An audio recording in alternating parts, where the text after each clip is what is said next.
Bonjour à toutes et à tous, bienvenue pour ce numéro 2 de Monoplace, votre nouveau podcast animé par un nouvel initié à la Formule 1, à savoir moi-même, JM. Salut à tous.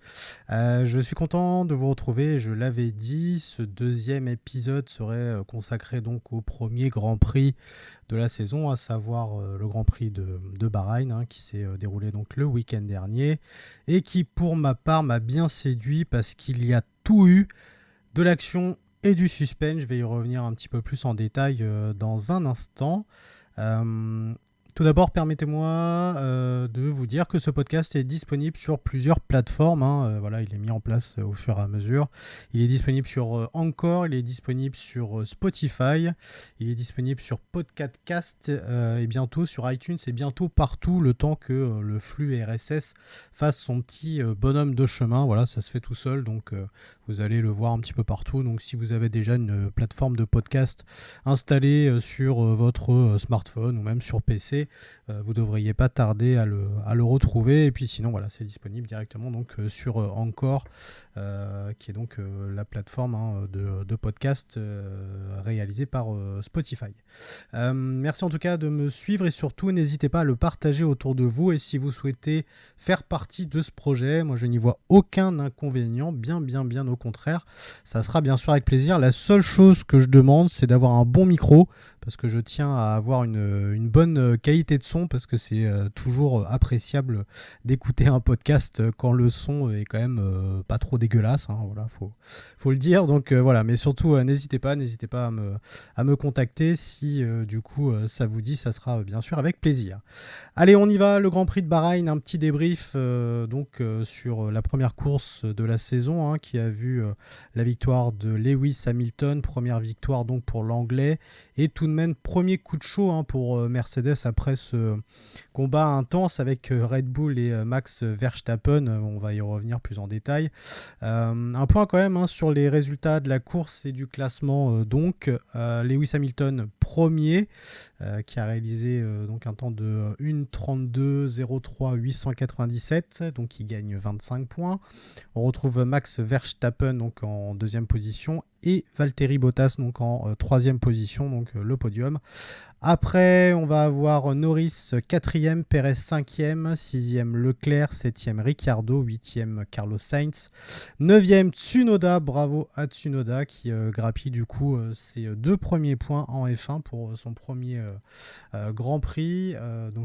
Bravo à lui, j'en ai parlé dans le premier podcast. Voilà, lui ça va être mon petit chouchou de la saison, je pense. Ensuite, on retrouve Stroll au volant de son Aston Martin, Raikkonen 11e, Giovinazzi 12e, 13e Ocon, 14e Russell, 15e Vettel et 16e Mick Schumacher. Je dis pourquoi parce qu'après il y a donc Pierre Gasly qui n'a donc pas terminé ce Grand Prix, on va y revenir.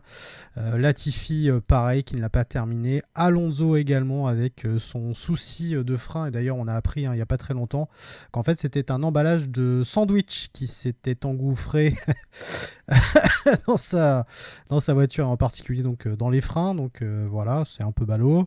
Et donc notre cher Mazepin qui est surnommé Mazespin, voilà, qui termine 20e et qui a déjà fait forte impression, pas en bien d'ailleurs. Pour Mercedes, les choses avaient mal commencé car les essais libres ont été dominés par Verstappen et c'était encore lui qui prenait la pole position lors des qualifications sur ce circuit long de 5412 mètres. Le duel commence ainsi comme ça et c'est un coup dur pour les Flèches d'Argent car c'est la première fois depuis 2014 et donc depuis l'arrivée de l'hybride au niveau des moteurs que Mercedes ne gagnait pas la pole lors d'un premier Grand Prix de saison. Donc un petit coup dur déjà pour commencer cette saison 2021. Il faut dire que la W12 n'avait pas trop rassuré lors des essais hivernaux, semblait quand même moins stable, moins fiable, alors que la RB16B de Red Bull était nettement plus en forme et ça s'est confirmé d'ailleurs ensuite tout au long du week-end, malgré le résultat positif pour Mercedes et pour Hamilton. mais globalement le comportement de la voiture était quand même plus favorable pour Red Bull que pour Mercedes. On était donc parti comme ça sur la grille. Verstappen premier, Hamilton deuxième.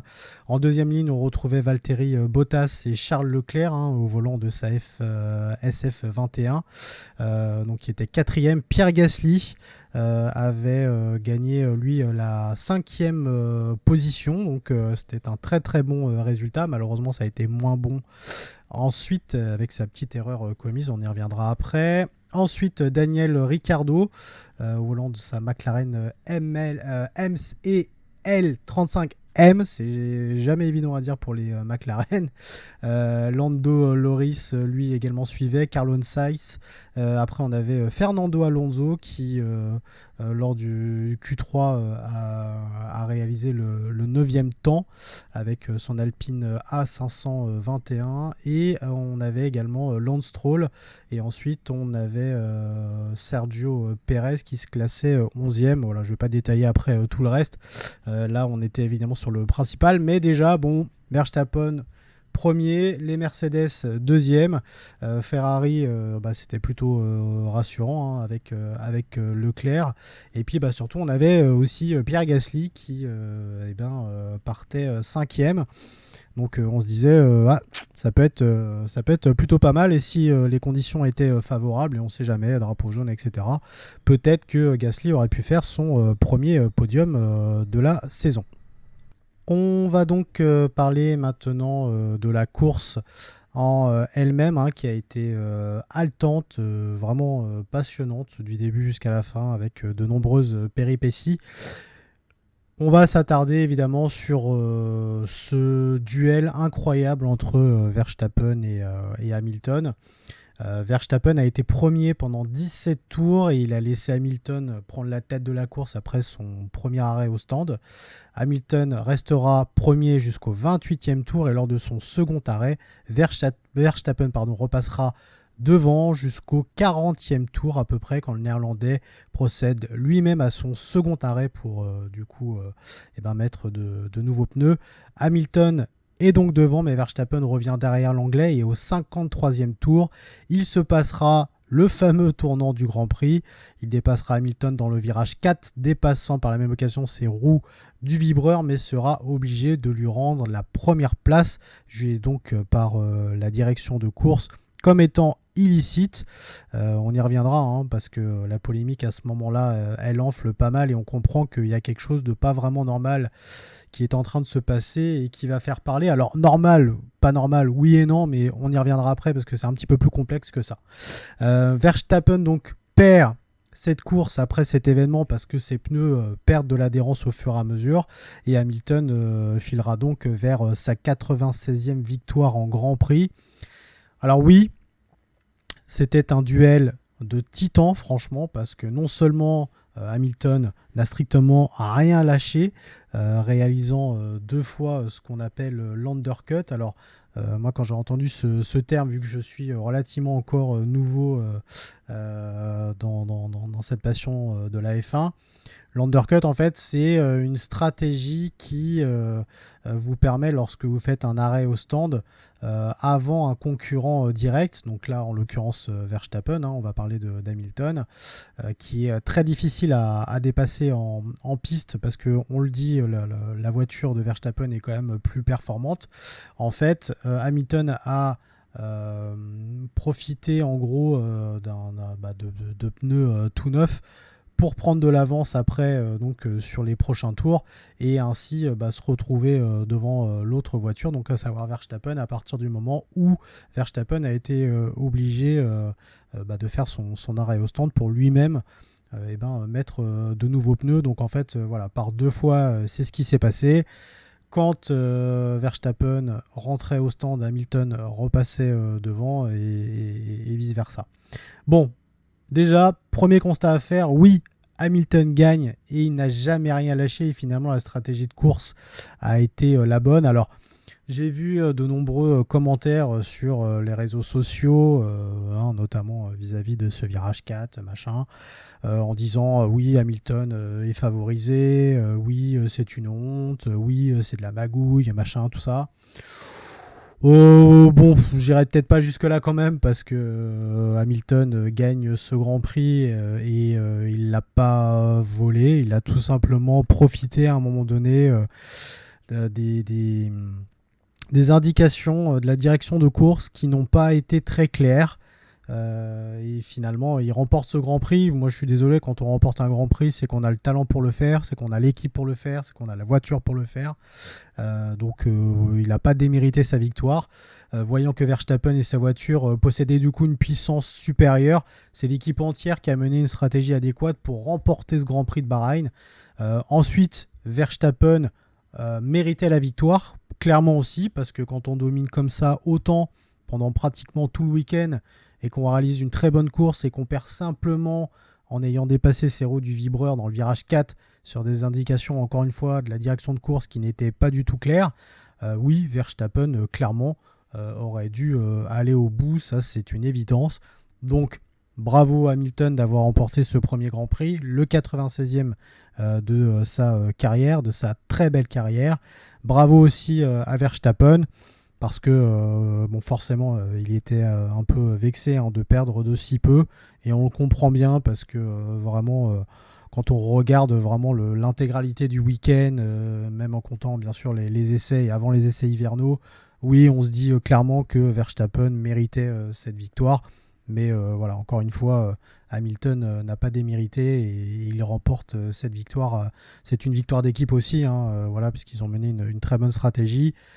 Voilà, donc bravo à eux deux parce que on s'est régalé. Ça a été un duel tout du long.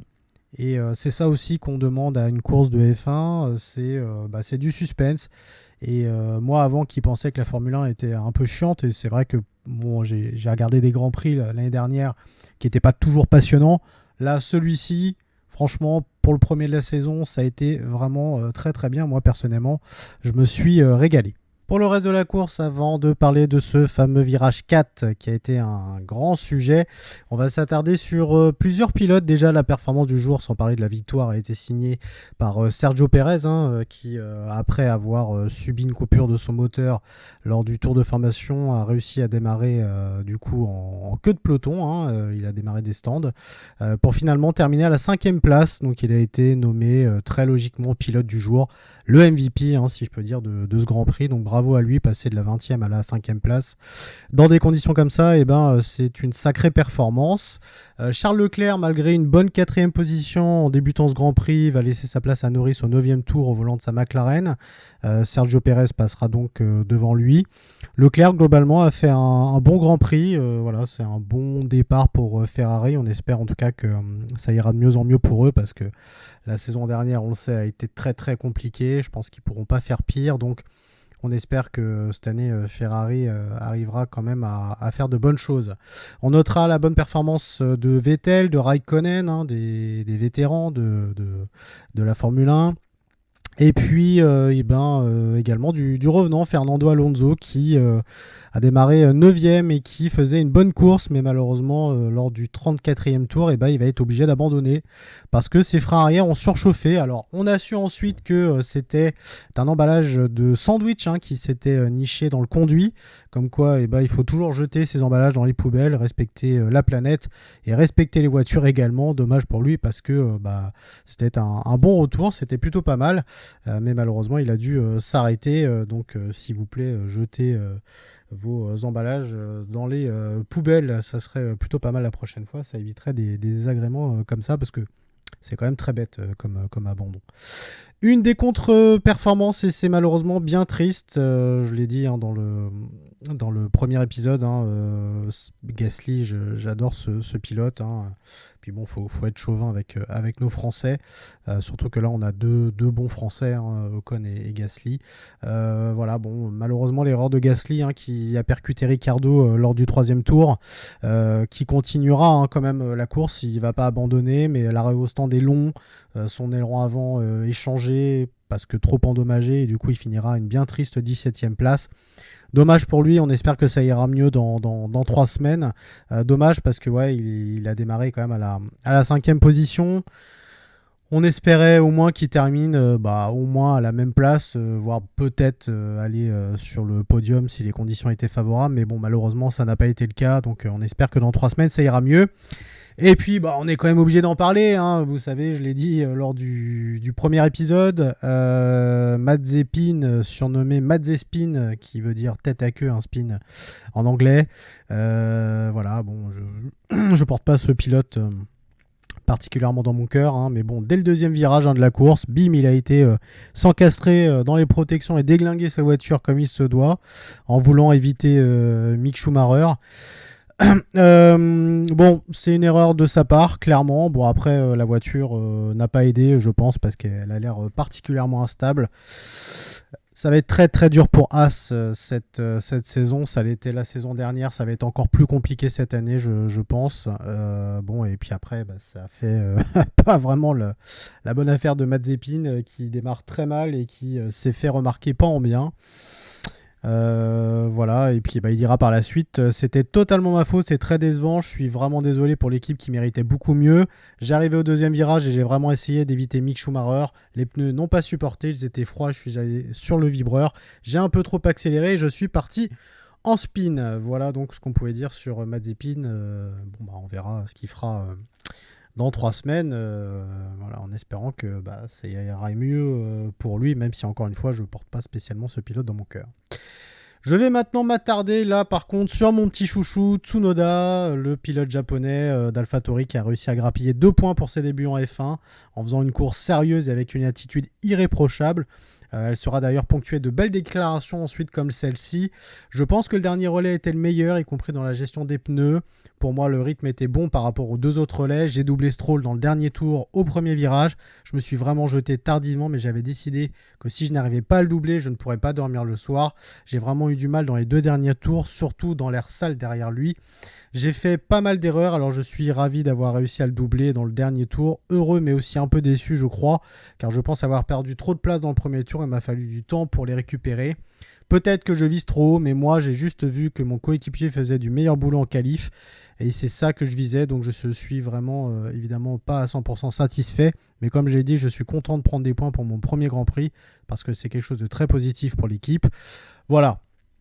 Donc voilà, Tsunoda, en plus d'avoir une très bonne mentalité, il a aussi voilà, cet esprit de compète qui va faire de lui, je pense, un espoir plus que confirmé à l'avenir. En tout cas, il faut l'espérer. Mais c'est une très bonne performance pour lui.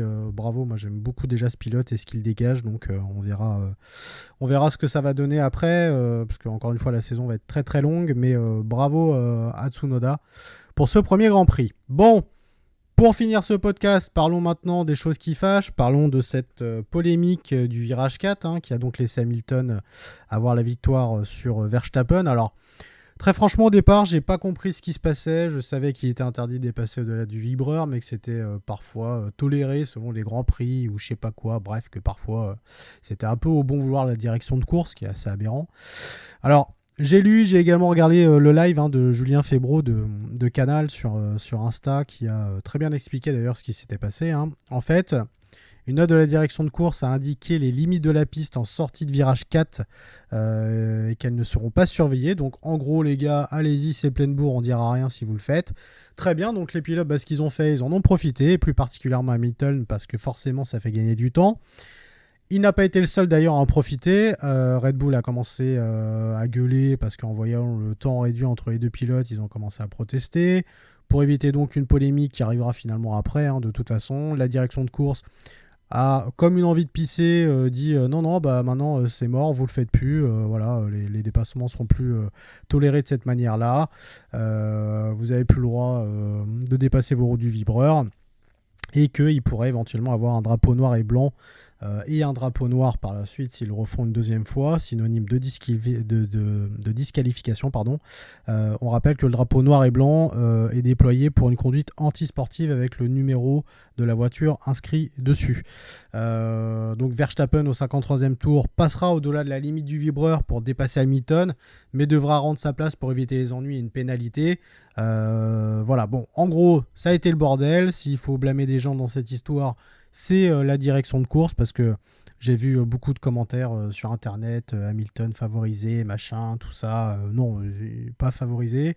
Il a fait tout simplement ce qui était indiqué, et puis au moment où on a dit non, c'est fini. Lui on avait déjà profité avant. Verstappen a voulu le faire, et puis au final voilà, il s'est fait rattraper.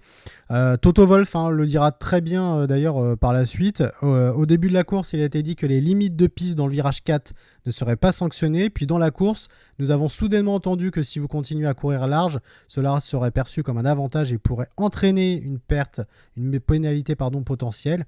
Et puis à la fin, cette décision nous a fait gagner la course. Max est parti au large dans la définition du directeur de course, gagnant un avantage. Il a dû rendre la position et cela a évité notre victoire. Nous devons donc être cohérents dans la manière dont les messages sont transmis. Ils doivent être clairs, ils doivent être sacrés et non un roman de Shakespeare qui laisse place à l'interprétation. Je pense que l'apprentissage de ça doit être simple afin que tout le monde puisse le comprendre et que les pilotes n'aient pas besoin de transporter le document dans la voiture pour le lire et se rappeler ce qui est réellement autorisé et ce qui ne l'est pas. Bon, en gros, la prochaine fois les gars, soyez plus clairs, laissez aucune place à l'interprétation et tout ira bien. Dites clairement que c'est pas autorisé et puis la prochaine fois dans ce virage 4 je sais pas, mettez un bac à gravier ou ce genre de choses, mais voilà, on peut pas en vouloir aux pilotes de dépasser les limites d'un vibreur si on leur a donné une pseudo-autorisation de le faire et derrière faire machine arrière en plein Grand Prix, c'est totalement ridicule. Voilà ce qu'on pouvait dire en tout cas sur ce virage 4, mais c'est clair que ça a fait parler et ça va continuer à le faire, je pense. Pour éviter les désagréments la prochaine fois, soyez plus clairs. Voilà ce qu'on pouvait dire sur ce Grand Prix de Bahreïn, sur mon petit débrief. C'est la fin de cet épisode 2 de Monoplace. J'espère que ça vous a plu. Encore une fois, n'hésitez pas à commenter, n'hésitez pas à partager, n'hésitez pas à me contacter si vous souhaitez y participer. Ça sera évidemment avec plaisir. Comme j'ai dit, la seule chose que je demande, c'est un bon micro. C'est tout pour avoir du bon son, mais sinon, évidemment, aucun problème pour avoir des participants avec moi. Plus on est de fous, plus on rigole et plus on s'amuse et plus on a des choses intéressantes à dire. Donc, aucun problème, n'hésitez pas.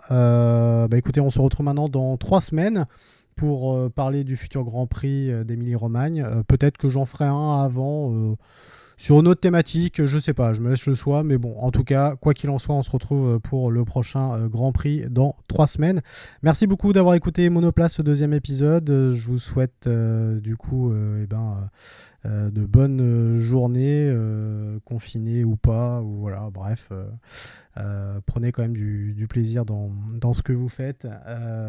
Vive la F1 et puis à très bientôt pour un nouvel épisode de Monoplace. Salut à tous, merci de m'avoir suivi.